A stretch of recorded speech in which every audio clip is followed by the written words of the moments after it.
We live in a world today that heavily teaches instant gratification. Microwavable meals, fast food, TV on demand, streaming services. I mean, so many things today, just because of how technology is, will fast track many, many things. And it has made a lot of people discontent, if you will, and even impatient at times. And in all of this, I find that it's also common for people to become dissatisfied with what they have or what they had before, because you can now see the next greatest and best thing. It's always before your eyes. It's always popping up in ads, popping up in movies, popping up in shows, all these new and even more amazing things than what you have, all these incredible opportunities that, oh, you don't have, but you need them to be this amazing person. You need them to show everyone how great you are, if you will. And it's made so many people discontent with what they have. And it's kept them focused off of what they have and off of and on what they don't have. And that's what I want to talk about today for a minute, because it's so important to get this. I was at church last night, and the pastor, when he was opening his message, sometimes he shares, because people write him all the time from all over, and he'll get messages, and sometimes he shares those with us. But last night was incredible. And honestly, I think I'll remember this for the rest of my life. He held up a letter, and he didn't read it, but he unfolded it, and he said, "This letter comes from an older gal who tunes in from cable." And he said, "You can tell she's an older gal because she writes in beautiful penmanship. It's, I believe it was cursive." He said this generation would need a translator to read it. But anyway, he said that in this letter, and she sent more than just that one before, I believe he said she writes them weekly, encouraging him and telling him how much the broadcast means to her. And the reason I'm telling you this is because she sends in that letter, she says that she lives in assisted living, and so she doesn't have any extra money sent to her. She doesn't actually have any money, but she wants to support them because it means so much. So do you know what she does? Well, she focuses on what she can do. She can walk. So every day she goes out and walks around and picks up cans. She picks up cans from the side of the road, from the grass, wherever she can find them, and she cashes them in for money, and she sends that money to him in those letters.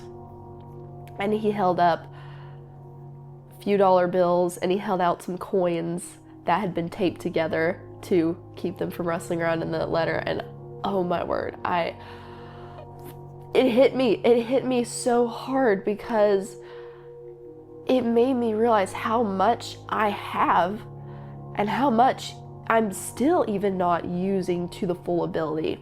And it made me realize even more how much that so many people in this world are also not using what they have because they're so focused on what they don't have.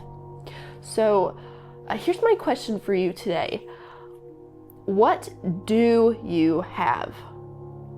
What do you have? Even if right now you're in a season where you feel like you don't have much, I guarantee you have something. And for the most part, you probably have way more than the woman in that story. And even if you don't, can you still walk? Can you still go pick up cans? Can you still go do something?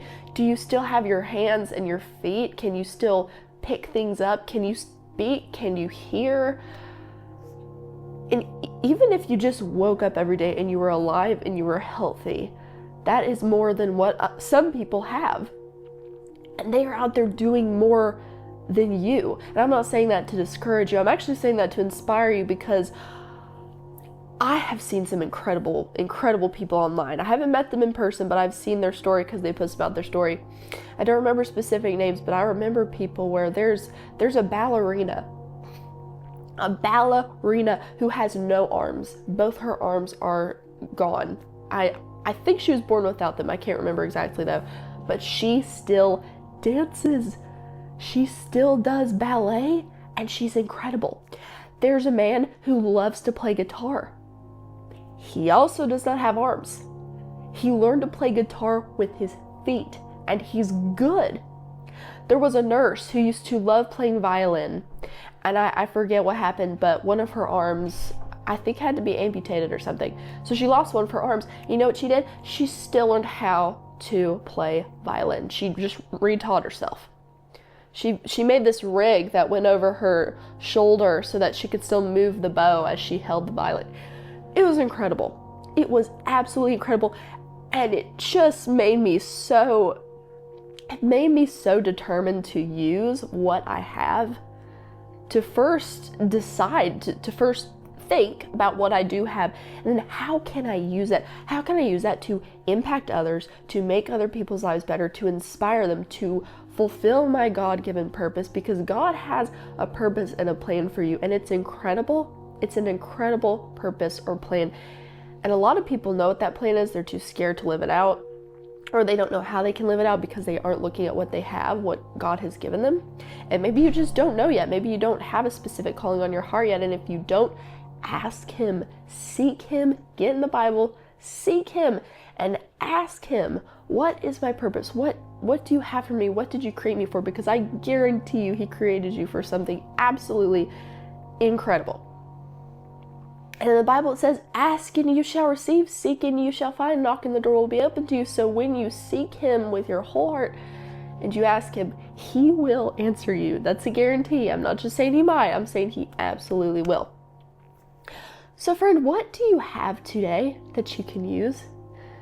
Do you have your voice? Can you speak? Do you have a phone? If you're watching this right now, you have some device. You've been blessed with a phone or a computer or something. What could you use that for His glory and to fulfill your purpose? Could you use it to start filming videos that will impact generations? Could you call a family member who just needs to hear your voice, who needs encouragement? Could you call a friend right now who also needs encouragement? What could you do with that phone? What could you do with your voice? If you can speak, if you have a voice, how can you use that? What do you have that you can use?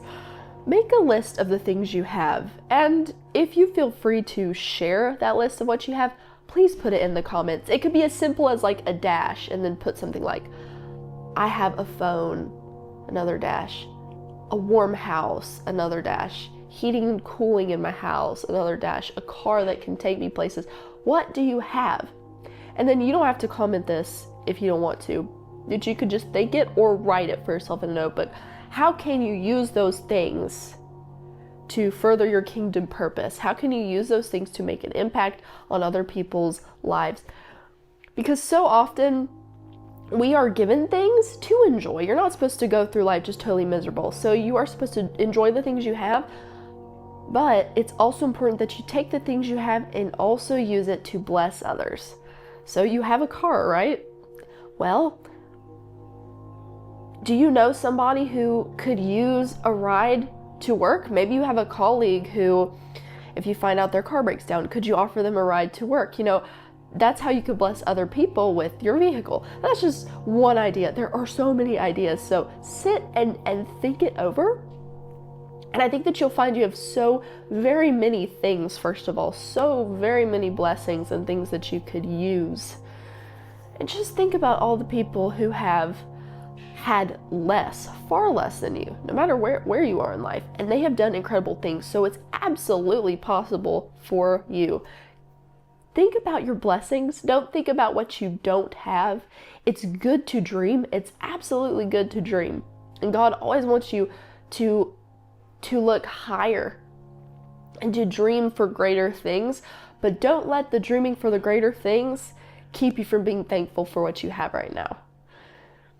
Because sometimes thankfulness is actually the breakthrough that you need to take you to the next level. If you steward well what you have now, then you will be found faithful for even greater things. And I love that so much. So friend, what do you have? And how can you use it to make a difference in the world? I'm so proud of you. I think your gears are already turning. So just sit for a moment, wherever you are, or stand. Maybe you're watching this standing, I don't know.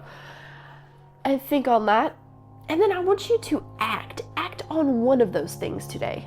Go bless somebody with something you have. Like I said, if you have a phone and you have your voice, give someone a phone call who needs it. Maybe they really, really needed to hear your voice, or send an encouraging text. You never know what something like that will do in someone's life. It could completely change their lives.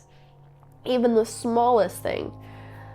I cannot wait to see where that takes you. Leave me a comment, and if this inspired you, hit subscribe so that you don't miss any more of these encouraging messages. I'm so proud of you, and I look forward to seeing you very soon.